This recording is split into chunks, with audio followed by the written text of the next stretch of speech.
Hello, it's your favorite sports Unc here. Don't forget to hit that subscribe button to join the fastest growing community on YouTube. Remember, Nightcap doesn't happen without you. So please subscribe or you're going to make Ocho cry. Actually, he nervous. It ain't enough there, Chad. It's there. Chad, it ain't enough I'm there, 205, man. boy. I don't mean nothing. I'm 205. Andre Ward joins the show. Dre, Yeah. it's been a long time since we had this kind of buzz about a fight. Yeah.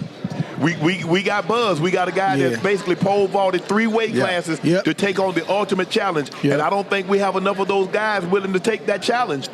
Come on, bro. Yeah, come on, bro. Well, over there. Yeah. What's up, baby? You good?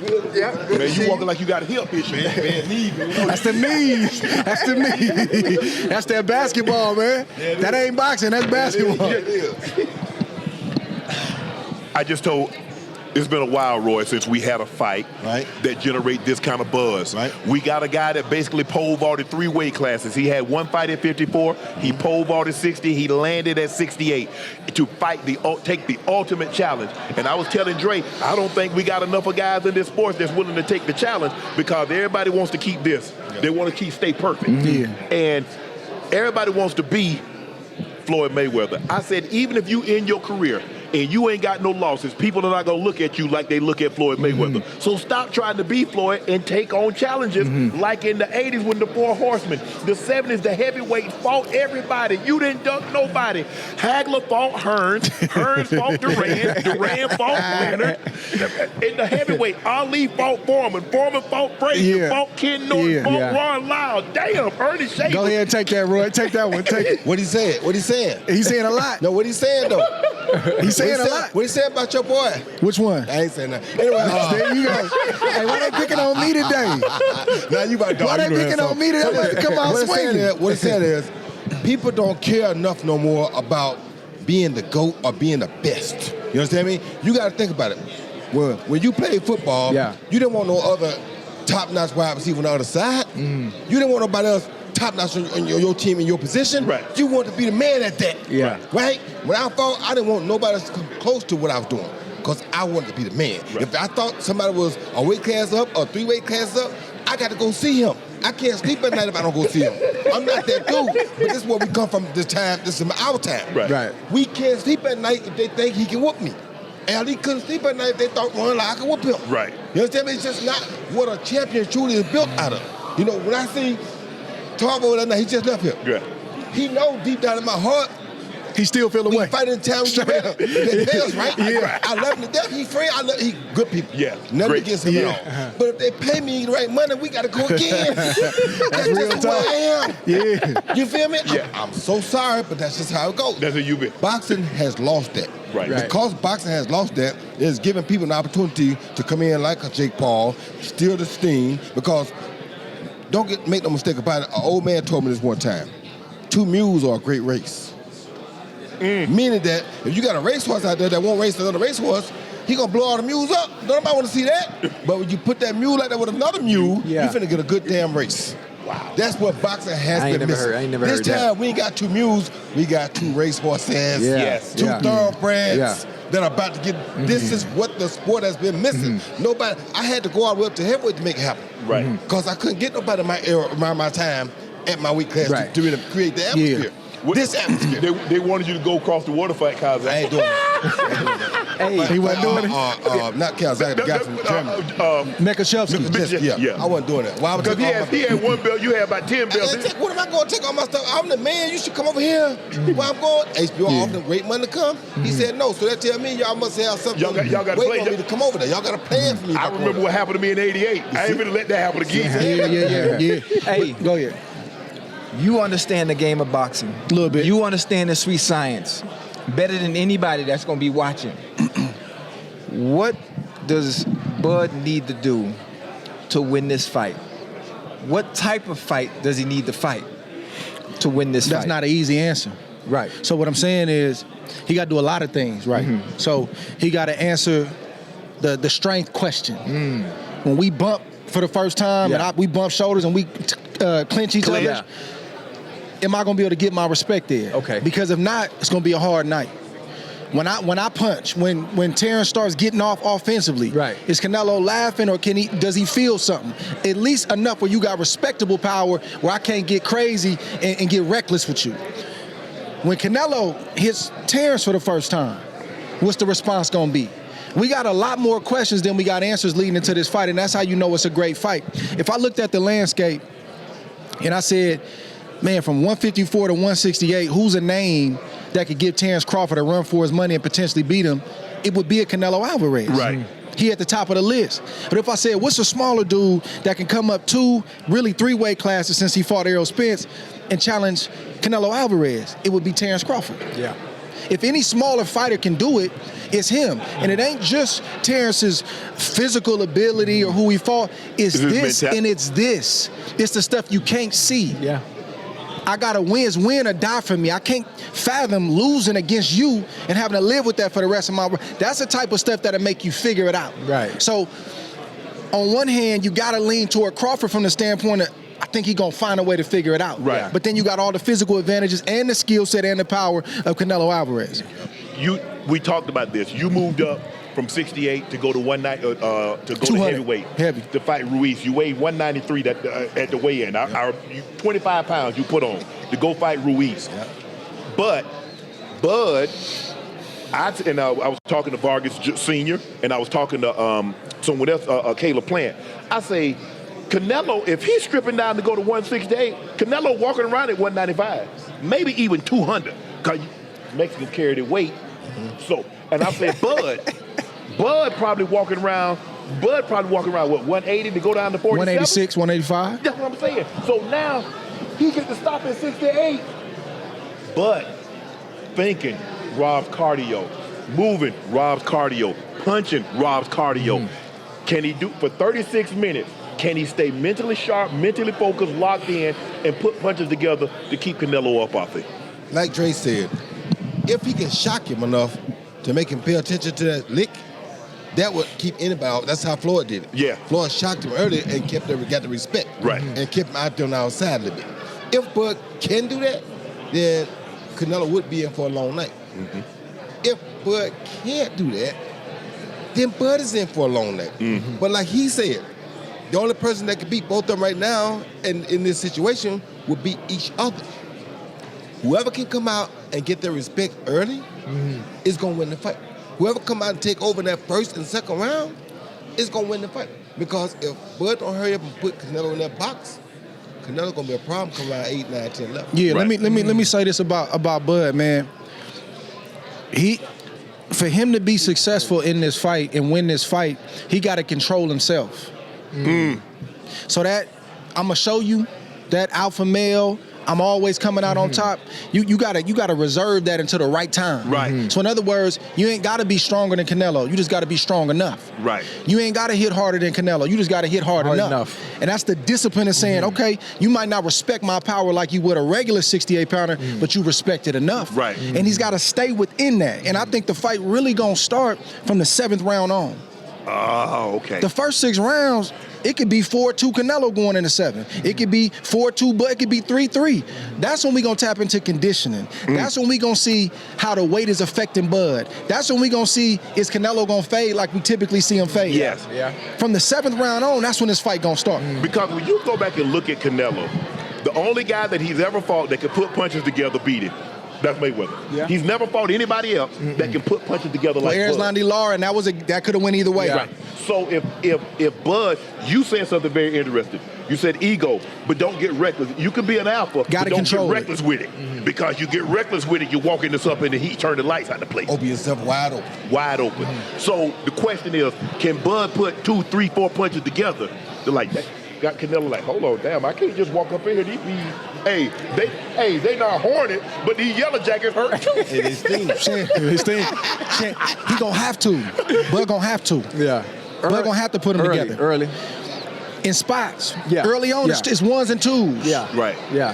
That 2nd, 3rd round, they're not 2s and 3s. Yeah. Got to test you out. Once we get on that back half, Yeah. now I can stay there a little bit longer. You can sit on See how you doing. Yeah. It's a progression. It's not all at one time. No. Because Canelo trying to sit down on everything. Of course. Canelo trying to get you up out of He's the room. supposed to be. He's the bigger man. If you don't come in with that mindset, you done lost already. Mm-hmm. But the thing we not talking about with Canelo is Canelo can box too. Yeah. His defense.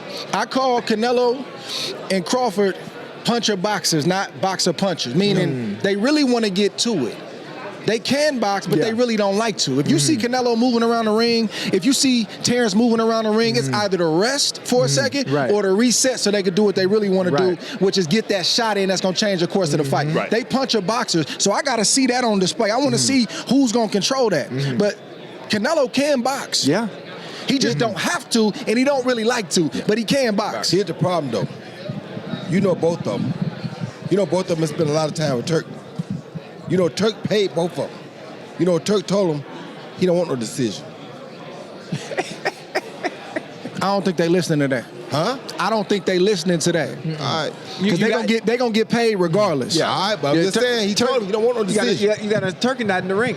I'm just saying. Everybody goes into the fight with a game plan. I understand that. You got to execute that game plan and make adjustments round by round. That's good to sell the fight. That's good to sell the fight. Hey, it sounds good. We talking about it. It ain't gonna have no bearings on this fight. Here go the problem though. If you go in there and let Canelo get that real estate going this way early, you already lost. Yeah. If you go in there Canelo and let Bud get that real estate early, you already lost. So what Turk wants is inevitable, is what I'm basically trying to say. What he wants right now tonight, Saturday night, is inevitable. Because Bud can't give up room, and neither can Canelo. Because whoever give up that real estate, he gonna get greedy. Gonna lose that fight. Yeah. Just what I tell you. So it's gonna force you to fight no matter what. Just what I tell you. So what he wants is inevitable anyway. We got a guy in Bud. It's very few. Bud is a southpaw. But boy, he got power in the orthodox. Both hands. Very few fighters can turn the lights out of a building with either hand. We saw him start with Spence. He's southpaw, and then all of a sudden he switch up like this. Spence like, hold on, who this other guy in the ring? Because I was fighting the guy that hit me when he left, and now they got to tear me up with the right. Who the hell? Wait, which one of y'all hit me? Yeah, which one of y'all hit me? Could that be a problem for Canelo? Yes. Let me take this. Go for it. It could have been a problem until in came Boots Enos, who also does that. Oh, that's very shit. well. You can take it now. That's why he had him in camp. I forgot all about that. Canelo had Boots. Yes. Yeah, Boots fight unorthodox and southpaw. Really good. Yes. Oh. That makes sense. Okay.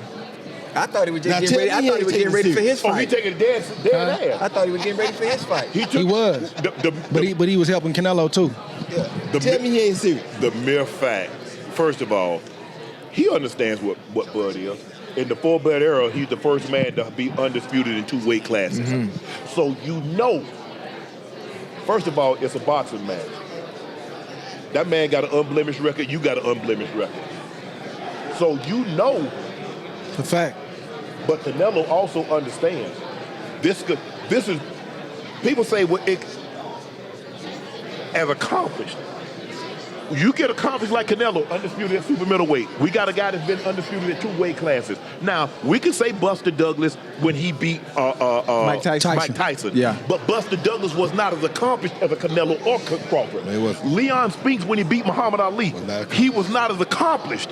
And so this right here, what Bud would do, I don't know. Roy, Dre, y'all been around the sport. You did the sport. You're world champion. I don't know how high this go if Bud were to do this, but it's got to be pretty damn high. He up there. Would that not make him the greatest of all time? I ain't gonna say the greatest of all time. We can't say that. No. We can't. The greatest of all time. If he goes out there and beats Canelo at 168, going up 2 weight classes. Listen, man, that is a great feat. He up there. Yeah. Of all time. Okay. I don't even think Bud would say that. Okay. We talking past Robinson. We talking past Ali. Okay, you're right. We got to be careful with that. Right. I'm speaking of the essence of the time we're in now, where we can't even get fighters. This era, we talking. We can't even get our. He's one of the greatest of all time in this era already. By far. Right. We can't even get our best fighters to fight each other right now. Yeah. And we got Bud taking a chance. I wonder why. Going up 2-3 weight He feeling away about that. Huh? Roy feeling away about that. Why? Let me go back. You just said it. Protect them all. But no, it ain't just the O though. Let me go back to the conversation about why the fight's not happening. if you got a big enough fan base, you got a big enough social following. Right. Why would I risk? And I'm saying this is what I believe the youngsters are thinking. Why would I risk my health and my reputation? Because really, the reputation, I think they're thinking about that more than they're thinking about their health. Right. As long as my fan base feels like I'm him, why would I have to risk proving that I'm him? Wait, the fan base ain't cutting the checks. I got you. But Okay. but some of them still getting the money without facing top competition. Right. So I'm gonna tell you how the youngsters thinking. They looking at the old heads now saying, y'all was stupid. You fought him for that? They looking at facing tough challenges like they laughing at it. Okay. Like, dude, I got this to face him. The whole dynamic has changed. It's a whole paradigm shift. As long as my fan base says I'm the guy and I can walk around like the guy and feel like the guy, that's enough for me. All that proving to be great and legacy stuff, ain't nobody trying to hear all that. That's whether we like it or not, that's how they think. I believe 100% what you say. But when it's done and people don't give them credit, they wonder why. They wonder why they still hold Sugar Ray Leonard and these great fighters and the Roy Jones and all these other fighters in high regard, because they fought everybody. You go back and look at the age, when they had the four horsemen, the fifth horseman was Iran Barkley. They fought everybody. You go back and look at the 70s in the heavyweight division, nobody. Now, bro, you undefeated. It's like if I'm going to a game, tickets for sale. I want to buy tickets. Well, buy the tickets. He's selling them. You need tickets, damn it. You undefeated. You want to fight the best. He's undefeated. You undefeated. Well, go fight. The game different. It's a different game. You know what? Even though it's a different game right now, Roy and Dre, I think with Turkey being into the game now, I think more fighters that are really good, that have those zeros, that have the skill set. He gonna make them fight. Because I'm willing to take the risk for the reward that he paying. It's a big reward. There it is. And I do appreciate that about Turkey. You can say what you want to say. He's paying them. Yes. It's so many times fighters had high risk, low reward. Yes. You look at the money, it's like, y'all chopping that up 5 different ways? This is what he brought home after y'all got y'all money? And he fought a 12-round back. That man in the hospital right now. That's what y'all giving him? 15, 12. It's different now. It is. So I appreciate that man saying, look, I want the best fights, but I'm going to pay you because of it. That's all we asking. That's all. That's all. Get your money, because it is prize fighting. That's all. It's not pride fighting. Yeah. My babies can't eat legacy. Nope. The legacy is for me and my name. Right. I can't live with myself unless I knew I done tested the waters and seen if I was the baddest man. That's for me and my name. Right. But really, my kids, I got to make sure this money right. Right. But I think that's why kind of UFC is kind of taking over, because Dana White ain't gonna let nobody duck. Well, they can't choose. This who you gonna fight? You got no choice. So you got the belt. Okay, you fight the number 1 contender. Okay, you just beat the number 1 when you fight number 2. Well, okay, guess what? 4 and 5, y'all gonna fight to see who's fighting number 1, to see who gonna fight for the title. And that's why they're trying to get him involved with boxing too, because they think that's the key, the blueprint to fix that problem. Yeah, that's the blueprint. Yes. But Roy, you wanted to fight. You fought James Toney. Whoever. If you had, first of all, if you won 68, you can't have no belt in my era. You paying what's suspenders, but you're not finna have a belt because I'm gonna get it. Not at all. And for the challenges, for you to say, you know what, I got to go on up here. And you skip, because a lot of people say, okay, I'm gonna be a light heavy and then I'll go for heavy. Right. You jumped over that and then came back down again. I jumped over Cruiser. Yes, jumped over the Cruiser. But I'm gonna say this part to what he said. I understand what he's saying. Legacy can't feed your kids, right? Currency does, true. But the problem with the part they're missing is that if I got a fan base of fans here in the United States and they love me to death and I stay protected and I don't do nothing, when I retire, what happens when I go abroad? When I go abroad right now, because I fought everybody that came my way, I am like Michael Jordan abroad. Because they know what I did. Right. They know what I went through. This man just brought me a gold medal back home not long ago because of what I did to him way back then in 1988. Right. They know my presence. They know what I mean. They know what I stood for. So it's like, not that fan base here in the United States. I do have a good fan base in the United States. I love them. I appreciate it. But I'm not here to fool a fan base. I'm here to prove the truth. Right. I am the best of my time, my era. Nobody here disputes that. You understand me? Right. So to be able to say, I can make my money with my fan base and Nah, brother, don't get it from me. I'm old school. Right. I'm sorry. I do know it's changed. I respect that. Right. I respect what they do, but I could never have lived like that. That's why God created me in 1969, so I had to go through this. But here's the thing. I couldn't play the sport of football and worry about getting hurt. You understand me? You in the boxing, you talking about, well, I might get hurt. You in the fight game. Yeah. If you fight, I don't care how great you are, you gonna get hit. You're going to get hit. Something's gonna, and it's gonna impact you. And these guys don't. A legacy is not undefeated. A legacy is who did you fight to become what you became. Yeah. Simple. If we can break it down, but like Michael Irvin said, guess what? I went through Darryl Green, Rod Woodson, Charles Woodson. I went through Aeneas Williams and Deion Sanders. To get my gold jacket, I went through gold jackets. You heard me?